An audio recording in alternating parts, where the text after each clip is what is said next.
Accept করে থাকে। এটা কি?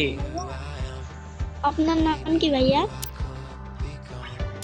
আমার ভাইয়া, হ্যাঁ আপনার নাম কি? আমার নাম মন্টু। আ-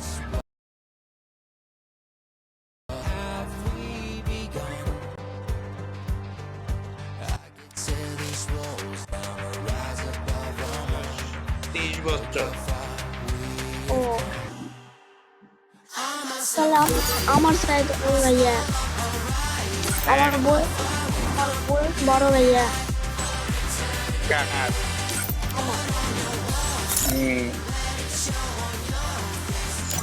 তুমি কি আমি পড়ি হইতে এবার এবারই তোমার এই পরীক্ষা দিতেছি, ভার্সিটিতে পরীক্ষা দিব। তুমি বুঝো ভার্সিটি এক্সাম? না, বুঝি না। এক্সাম মানে মানে পরীক্ষা দেবো আমি কাল, এই কয়েকদিন পরে 25 তারিখ পরীক্ষা দেবো। ও ভাইয়া চলেন তাহলে একসাথে একটু ইয়া খেলি, ওই বিয়ার। হ্যাঁ, আমি খেলবো না। আমি যদি তুমি মানে তোমার সাথে কথা বলি ও একটু পারো আচ্ছা দিয়ে নিস।